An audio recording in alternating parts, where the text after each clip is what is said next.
खबर उत्तराखंड में आपका स्वागत है। लोकमंच न्यूज देख रहे हैं आप। मैं हूं आपके साथ सुरभि राजपूत और खबरों की शुरुआत करते हैं और बात करते हैं सबसे पहले देहरादून की, जहां कुंभ मेले के आयोजन को लेकर मुख्य सचिव द्वारा एसओपी के बारे में जानकारी दी गई। जानकारी में बताया गया है कि 1 अप्रैल 2021 को कुंभ मेले की एसओपी जारी होगी।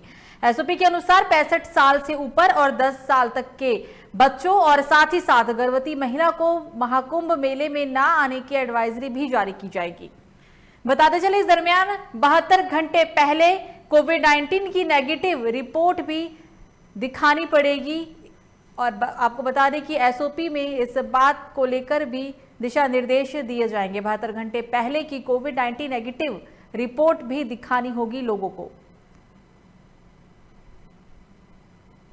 एसओपी के अनुसार 65 साल से ऊपर और 10 साल तक के बच्चों और साथ ही गर्भवती महिला को महाकुंभ मेले में ना आने की एडवाइजरी जारी की गई है और 72 घंटे पहले कोविड-19 की जो रिपोर्ट है वो नेगेटिव होनी भी आवश्यक है।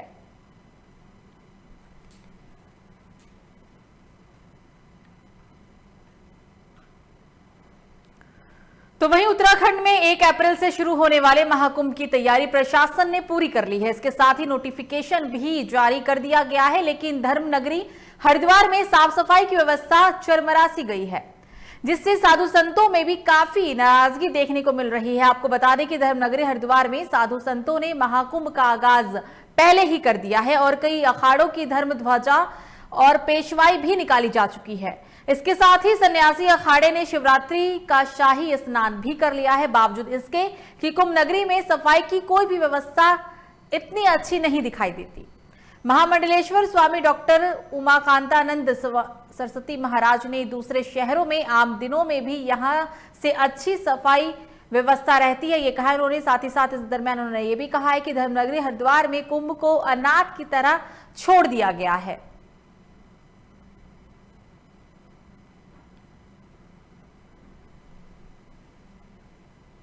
साफ सफाई को लेकर काफी नाराजगी देखने को मिल रही है साधु संतों में, जिसके तहत ही ये कहा गया है कि ऐसा लग रहा है मानो कि धर्मनगरी हरिद्वार में कुंभ को अनाथ की तरह छोड़ दिया गया हो। सामान्य दिनों में भी दूसरे शहरों में अच्छी सफाई रहती है, यहाँ अनाथ की तरह कुंभ को छोड़ दिया गया है। न एक नाली साफ है और सारे कॉलोनियों के नालियों को खोल दिया गया है। सारे पाइपलाइन अब बिछना शुरू हो रहे हैं। न रोड है कहीं जाने के लिए, एक सफाई कर्मचारी नहीं है, नहीं कूड़ेदान भी एक जगह नहीं है और न टॉयलेट है कहीं।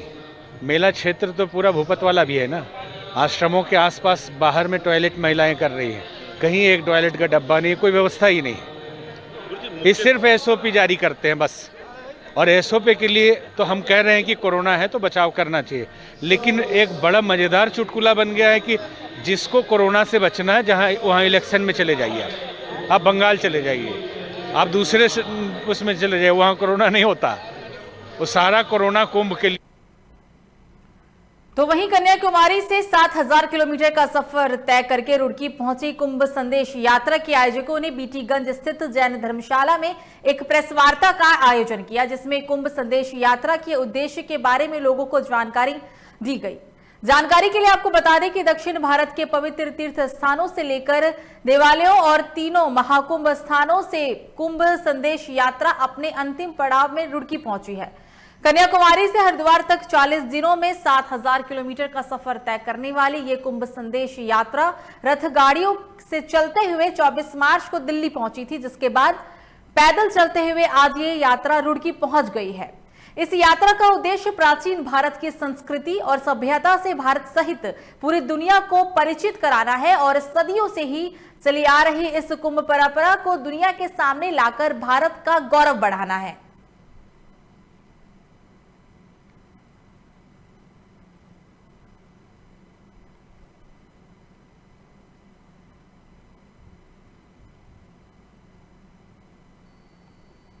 तो 40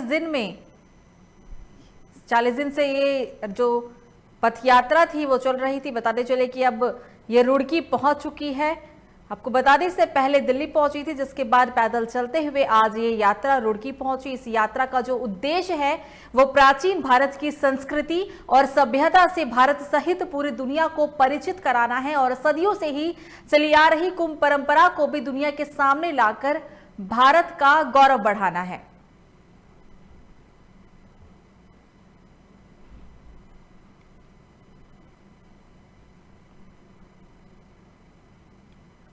तो वहीं रुड़की के हरिद्वार में महाकुंभ 2021 में राष्ट्रीय स्वयंसेवक संघ प्रशासन का सहयोग करेगा। आपको बता दें इस बात की जानकारी संघ प्रचारक नरेश कुमार विकल्प ने प्रेस वार्ता के दौरान दी है। आपको बता दें कि यातायात व्यवस्थाओं में सहयोग करने के लिए स्वयंसेवक आधार शिविर का भी आयोजन करने जा रहा है, जहां 7 से लेकर 15 अप्रैल तक शासन और प्रशासन का सहयोग करने के लिए शिविर लगाए जाएंगे। बता दें इस दरमियान 1500 स्वयंसेवक सेवाएं भी देते हुए शिविर में आपको नजर आएंगे।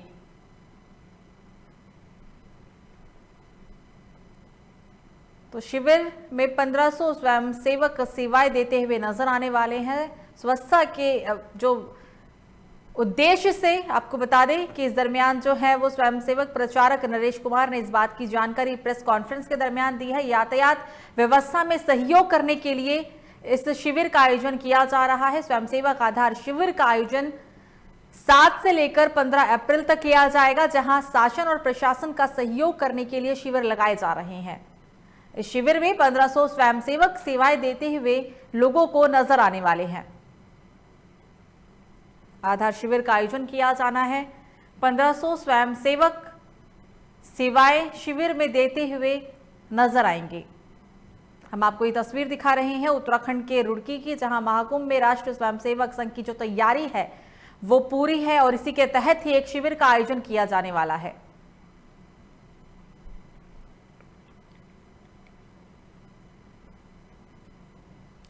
खबर लक्सर से कोरोना में लगातार जो कोरोना का प्रकोप है वो लगातार बढ़ता जा रहा है, जहां प्रशासन और स्वास्थ्य विभाग एक बार फिर से हाई अलर्ट पर दिख रहा है।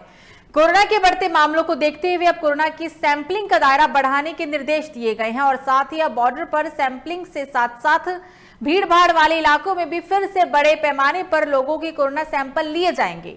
आपको बता दें कि खासतौर से होटल, ढाबे, बैंक जैसी जगहों पर ज्यादा से ज्यादा लोगों की सैंपलिंग कराई जाएगी। इसी कड़ी में लोकमंच न्यूज संवाददाता गोविंद चौधरी ने लक्सर एसडीएम शैलेंद्र सिंह नेगी से बातचीत की है। आप भी सुनिए ये बातचीत। हमारे साथ मौजूद हैं उप जिला अधिकारी शैलेंद्र सिंह नेगी। सर, सबसे पहले लोकमंच न्यूज चैनल में आपका स्वागत है। सर, किस तरह से जो है स्वास्थ्य विभाग के साथ में प्रशासन किस तरह से अलर्ट और कोविड को देख रहा है, किस तरह की सुरक्षा के खास इंतजाम? जिस तरीके से कोविड के मामलों में इस बीच वृद्धि हो रही है तो उसको लेकर के जिलाधिकारी महोदय द्वारा 25 मार्च को एक बैठक ली गई थी और उसमें दिशा निर्देश दिए गए थे। उसी क्रम में 27 मार्च को तहसील स्तर पर जो टास्क फोर्स है उसकी बैठक हुई और समस्त नोडल अधिकारियों को और संबंधित विभागीय अधिकारियों को निर्देशित किया गया है। इसमें हमारी स्ट्रेटेजी अभी फ़िलहाल सबसे ज़्यादा हमारी सैंपलिंग को लेकर के है। हम सैंपलिंग को बढ़ा रहे हैं और इसके लिए एक बृहद अभियान चला रहे हैं, जहां हम हमारे अंतर्राज्यीय बॉर्डर पर जो हमारा बालावाली और पुरकाजी खानपुर वाला बॉर्डर है वहां पर हमारी टीमें रहेंगी। उसके साथ साथ हमारी अंदर जो तहसील के अंदर जो लोग हैं उनकी भी सैंपलिंग की जाएगी। साथ साथ में हम लोगों से ये भी अपील कर रहे हैं कि वो सामाजिक दूरी है, लगातार सैनिटाइज करना, अपने आप को हाथों को धोएं, एक दूसरे से दूरी बनाएं और खान पान में ध्यान रखें। सर, अभी जो कहा आपने कि लगातार जो है सैंपलिंग का बढ़ाई जा रही है, होटल, रेस्टोरेंट और जैसे कि रेलवे स्टेशन है, कहीं भी गन्ना सोसाइटी है, तो सभी जगह सैंपलिंग जो प्रक्रिया तेज करती है। लेकिन अगर देखा जाए तो भीड़ भाड़ वाले इलाका जो बीच बाजार है उसमें लोग मास्क का पालन नहीं कर पा रहे, सोशल डिस्टेंसिंग का पालन नहीं कर पा रहे, कहीं ना कहीं धज्जा उड़ती नजर आ रही। ऐसे लोगों के खिलाफ प्रशासन की तरफ से अग्रिम कार्रवाई क्या होगी? जो जिस तरीके से कि आप बता रहे हैं कि लोग मास्क उसका यूज़ नहीं कर रहे हैं, तो हम लोग लगातार इसके लिए जागरूकता फैला रहे हैं और लोगों को प्रेरित कर रहे हैं कि वे मास्क पहने और सामाजिक दूरी का पालन करें। इसके बावजूद भी यदि कोई नहीं करता है तो हम जो है प्रवर्तन की कार्रवाइयाँ भी करेंगे। सब जो कोविड की जो नियम है वो एसओपी रिपोर्ट जो सरकार की जो गाइडलाइन है उनके अनुसार किया जाएगा और सख्त तौर से कहना है सुरेंद्र सिंह नेगी उप जिलाधिकारी बक्सर का, अगर कहीं ना कहीं सोशल डिस्टेंसिंग और मास्क का पालन नहीं होता तो सख्त कार्रवाई में लाई जाएगी। बक्सर से लोकमंच के लिए गोविंद चौधरी। हमारे तो वहीं हरिद्वार में यूपीसीएल ने 301 करोड़ की लागत से तैयार होने वाले भूमिगत विद्युत लाइन योजना का लोकार्पण किया। आपको बता दें, इस कार्यक्रम में केंद्रीय मंत्री आरके सिंह, सीएम उत्तराखंड तीरथ सिंह रावत समेत मुख्य सचिव ओम प्रकाश ने वीडियो कॉन्फ्रेंसिंग के जरिए शामिल हुए। वहीं लोकार्पण कार्यक्रम में ऊर्जा सचिव राधिका झा, यूपीसीएल के निदेशक नीरज खैरवाल और बीजेपी प्रदेश अध्यक्ष मदन कौशिक भी मौजूद रहे।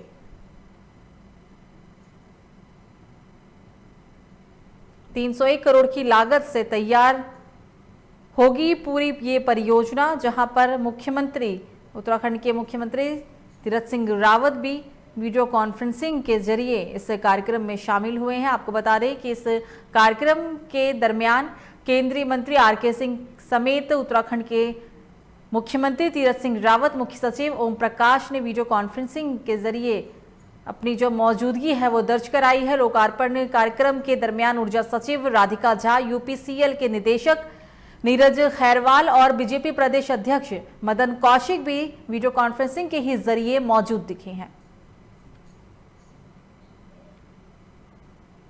ये तस्वीर उत्तराखंड के हरिद्वार की भूमिगत विद्युत जो परियोजना है वो 301 करोड़ की लागत में तैयार होना है और इसी के तहत एक लोकार्पण कार्यक्रम का आयोजन किया गया, जहां पे जो तमाम मंत्री थे, सीएम की अगर हम बात करें तीरथ सिंह रावत समेत तो जो तमाम मंत्री थे वो वीडियो कॉन्फ्रेंसिंग के जरिए इस कार्यक्रम में शामिल हुए हैं।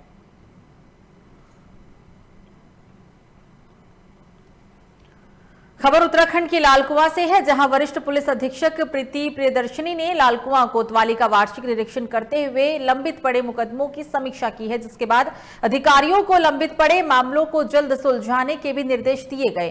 साथ ही चोरगलिया थाने में लंबित मामलों की समीक्षा करते हुए सर्किल ऑफिसर, इंस्पेक्टर एवं सभी सब इंस्पेक्टर की बैठक लेते हुए आपराधिक मामलों का रिव्यू भी किया गया और लंबे समय से पड़े मामलों पर तेजी लाने के निर्देश दिए गए। और इसके साथ ही साथ आपको बता दें कि थाने के अभिलेखों में अपडेट के साथ ही क्षेत्र में अवैध कच्ची शराब और स्मैक के मामले में एसएसपी ने कहा है कि ग्राउंड लेवल के स्टाफ को इसमें तैनात किया गया है और अपनी अपनी बीट को मजबूत करने के लिए आवश्यक दिशा निर्देश भी जारी किए गए हैं।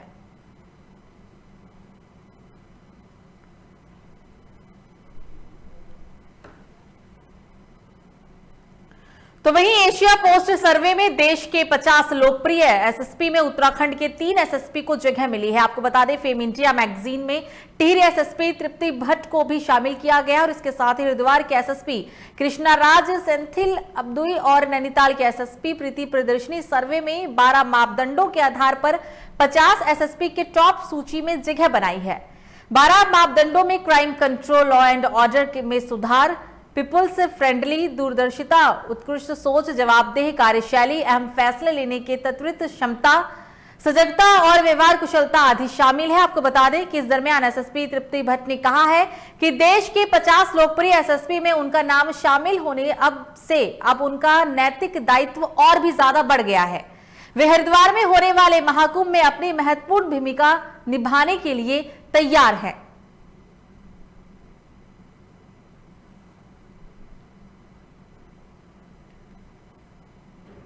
जो पूरे देश के जो सूची जारी हुई है फेम इंडिया के द्वारा, उसमें जो 3 नाम उत्तराखंड पुलिस से हैं, तो ये पूरे प्रदेश के लिए गौरव का विषय है और हम सभी की पूरी कोशिश रहेगी कि आने वाले समय में एक बेहतर पुलिसिंग हम पूरे प्रदेश में एक बेहतर टीम स्पिरिट के साथ और आने वाले समय में जो नए नए चैलेंजेस हैं पुलिस के समक्ष, चाहे साइबर क्राइम के हों, चाहे महिलाओं के विरुद्ध अपराध के हों, चाहे हमारे अवैध शराब और ड्रग्स के खिलाफ लगातार पुलिस की जो कार्रवाई चल रही है, उसमें पूरी उम्मीद रहेगी हमारी कि लगातार हम इन्फोर्समेंट अपना स्ट्रांग रखें और आगामी कुंभ और चारधाम यात्रा को भी सकुशल संपादित करना हमारी एक बड़ी जिम्मेदारी आने वाले समय में।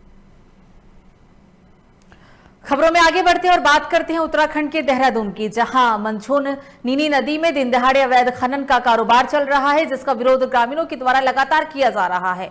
आपको बता दें, नीनी नदी में एक ट्रैक्टर ट्रॉली अवैध खनन करते हुए नजर आए, जिसको लेकर मौके पर ग्रामीणों द्वारा विरोध भी किया गया, जिसके बाद खनन माफियाओं ने ट्रैक्टर ट्रॉली को वहीं छोड़कर मौके से फरार हो गए। इस मामले को लेकर ग्रामीण धर्मवीर ने आरोप लगाया है कि इसकी शिकायत पहले भी तहसीलदार विकास नगर को कई बार की जा चुकी है, लेकिन प्रशासन ने किसी तरह की कोई भी कार्रवाई अभी तक नहीं की। ग्रामीणों के मुताबिक अवैध खनन के चलते नदी का पानी सूख गया है।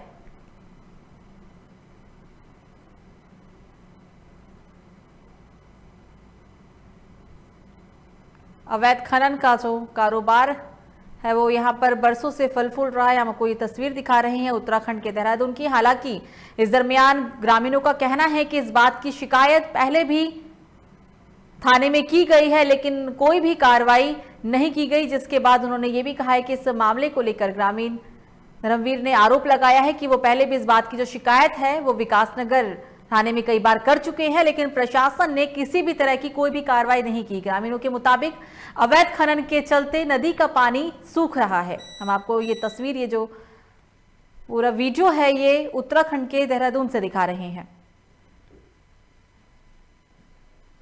नदी है इस क्षेत्र के अंतर्गत, जिसमें 12 महीने पानी चलता था, लेकिन लोगों द्वारा इसमें से खनन बजरी पत्थर निकाल के जो है इसका पानी का स्रोत जो है लेवल नीचे चला गया है। आने वाले समय में यहाँ क्या हालत होने वाली है पानी के लिए, ये पानी पहले भी यहाँ पे पानी की किल्लत रहती थी, और अब जो है जिस प्रकार से खनन हो रहा है नदी में, ये पानी जो है आने वाले समय में यहाँ नज़र नहीं आएगा। गांव वाले इसका पुरजोर विरोध करते हैं और वन विभाग को भी इसके लिए, माननीय प्रभागीय वन अधिकारी को इसके लिए सूचित किया जा चुका है सर। उसके लिए जो है प्रार्थना पत्र दिया जा चुका है, लेकिन कोई सुनवाई किसी किस्म की नहीं हो पाती। नदी है इस क्षेत्र के। अगली खबर रुद्रपुर से है, जहां मासूम पर फायरिंग करने वाले रईसजादे पर आईपीसी की धारा 307, 506 समेत कई अन्य धाराओं के तहत मुकदमा दर्ज कर लिया गया है और आरोपी की गिरफ्तारी के लिए 3 टीमों का भी गठन किया गया है। आपको बता दें कि होली के दिन इस रईसजादे ने अपने ही किराएदार की 5 साल की बेटी पर लाइसेंस से पिस्टल से गोली चला दी थी। गोली मासूम के होठ को चीरते हुए निकल गई थी, लेकिन इस घटना के बाद इस बच्ची को जिला अस्पताल में भर्ती कराया गया था। आपको बता दें कि आरोपी दीपक जैन के खिलाफ मुकदमा दर्ज कर गिरफ्तारी के लिए 3 टीमों का अब गठन किया गया है और दीपक की जो धरपकड़ है वो भी पुलिस लगातार कर रही है। होली की ये घटना है। आपको बता दें कि 5 साल की बच्ची पर फायरिंग की गई थी। हालांकि गनीमत ये रही कि फायरिंग के दरमियान जो गोली है वो बच्ची के होठ से के नीचे चीरते हुए जाके धरती पर जा लगी थी, जिसकी वजह से बच्ची घायल हो गई थी। हम आपको ये तस्वीर, पूरी घटना उत्तराखंड के रुद्रपुर से दिखा रहे हैं। हालांकि इस घटना के बाद पुलिस ने संगीन धाराओं में मामला दर्ज कर लिया था और लगातार जो दीपक की गिरफ्तारी की बात पुलिस कर रही है, आरोपी की गिरफ्तारी को लेकर अब पुलिस ने 3 टीमों का गठन किया है।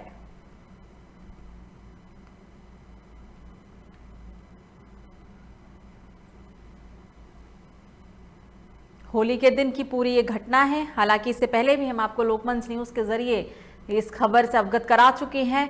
उस दरमियान बच्ची को जिला अस्पताल में भर्ती कराया गया था इलाज के लिए, लेकिन अब पुलिस ने बड़ी कार्रवाई की है, क्योंकि बड़ी कार्रवाई करते हुए पुलिस के द्वारा 3 टीमों का गठन किया गया है ताकि जो आरोपी फरार है उसे जल्द से जल्द पकड़ लिया जाए। संगीन धाराओं में पुलिस के द्वारा पूरा मामला दर्ज किया गया है।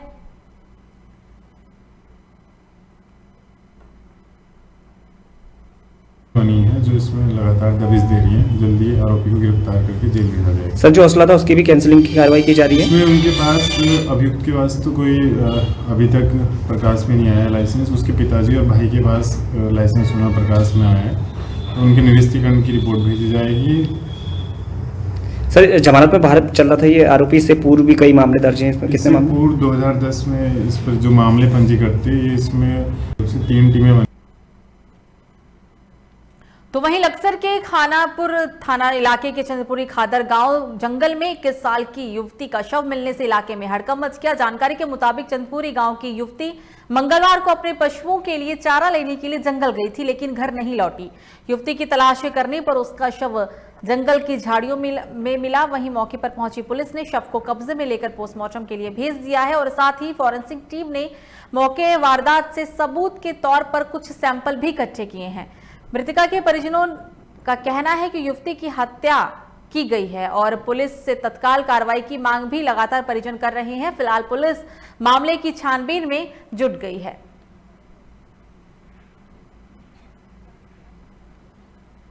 युवती का शव मिलने से इलाके में हड़कंप मचा है। तस्वीर ये उत्तराखंड के लक्सर से आपकी टीवी स्क्रीन पर है। कहा जा रहा है कि जो ये युवती है वो जंगल में पशुओं के लिए चारा लेने के लिए गई थी, लेकिन जब देर शाम तक वो घर नहीं लौटी, उसके बाद परिजनों ने छानबीन करना शुरू किया तो युवती का जो शव है वो जंगल में पड़ा मिला। लगातार परिजन हत्या की बात कर रहे हैं। वहीं घटना की जानकारी मिलते ही मौके पर पहुंची पुलिस ने शव को कब्जे में लेते हुए पोस्टमार्टम के लिए भेज दिया। साथ ही आपको बता दें, इस दरमियान फॉरेंसिक टीम ने भी मौके वारदात पर कुछ सैंपल इकट्ठा किए हैं। फिलहाल पुलिस अब आगे की कार्रवाई में भी जुटी हुई है। ये उस जंगल की तस्वीर है जहां पे युवती का शव मिला था।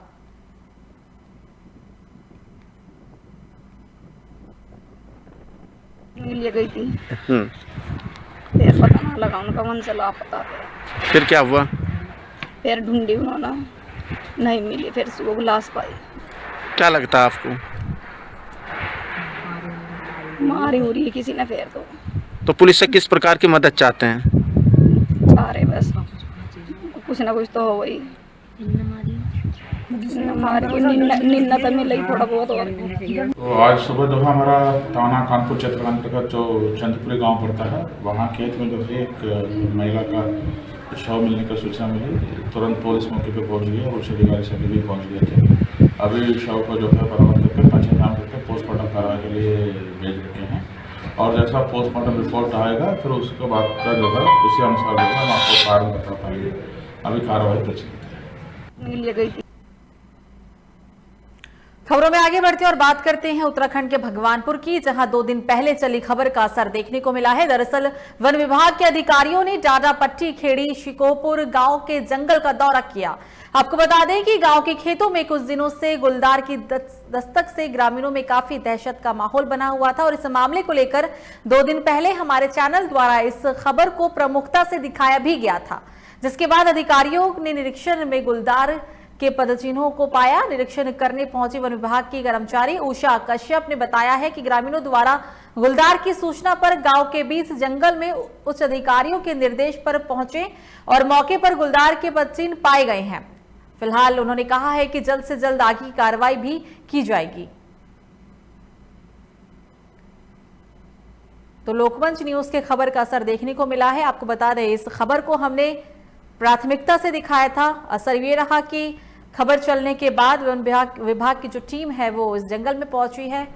गुलदार के पैर के निशान भी देखने को मिले हैं और अब इस मामले में कहना है कि जल्द से जल्द जो गुलदार है उसे पकड़ लिया जाएगा। जंगल में उच्च अधिकारियों के निर्देश पर पहुंचे हैं। आपको बता दें, इस मौके पर गुलदार के पदचिन्ह भी पाए गए हैं। आगे की कार्रवाई उच्च अधिकारियों के निर्देश अनुसार की जाएगी, ये कहना है उनका।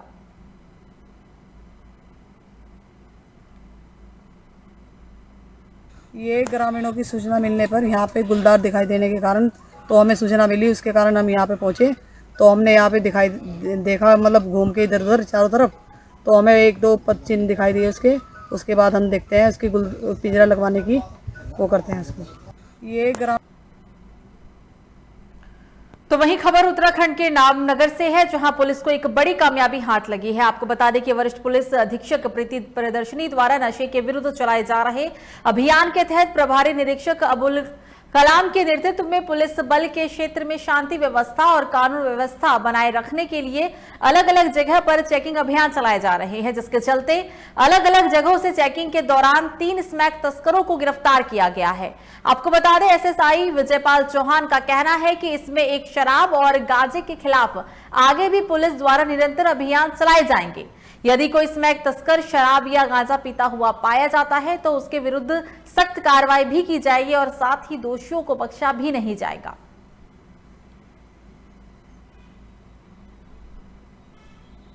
उत्तराखंड के रामनगर की हम आपको ये तस्वीर दिखा रहे हैं। नशे के खिलाफ लगातार जो पुलिस प्रशासन है वो सतर्क है। आपको बता दें कि वरिष्ठ पुलिस अधीक्षक प्रीति प्रियदर्शनी के द्वारा यह अभियान चलाया गया था। नशे के खिलाफ ये अभियान था, जिसके तहत 3 गांजा तस्करों को गिरफ्तार किया गया है। इलाके में शांति व्यवस्था और कानून व्यवस्था बनाए रखने के लिए अलग अलग जगह ये चेकिंग अभियान चलाए जा रहे हैं, जिसके चलते ही अलग अलग जगहों से चेकिंग के दौरान 3 स्मैक तस्करों को गिरफ्तार किया गया है। आपको बता दें, इस गिरफ्तारी के बाद एसएसआई विजयपाल चौहान का कहना है कि इसमें एक शराब और एक गांजे के खिलाफ ये पूरा का पूरा अभियान चलाया जा रहा था। उन्होंने ये भी कहा है कि आगे भी ऐसे अभियान चलाए जाएंगे और अगर कोई भी किसी भी आरोपी की इस तरीके से गिरफ्तारी होती है तो उसे कड़ी से कड़ी सजा भी दी जाएगी और किसी भी व्यक्ति को इसमें बख्शा नहीं जाएगा। पुलिस के द्वारा जो जनपद में नशे के विरुद्ध अभियान चलाया जा रहा है उसके तहत कार्रवाई करते हुए कल 3 लोगों को 2 अलग अलग जगह से जो है स्मैक के साथ गिरफ्तार किया है, जिनसे कुल जो है लगभग 6 ग्राम स्मैक बरामद हुई है, जिनके विरुद्ध एनडीपीएस एक्ट के तहत अभियोग पंजीकृत किया गया है, कार्रवाई की जा रही है। खबर उत्तराखंड में मेरे साथ इतना ही। फिलहाल लोकमंच न्यूज पर खबरों का सिलसिला जारी रहेगा। आप देखते रहिए लोकमंच न्यूज। नमस्कार।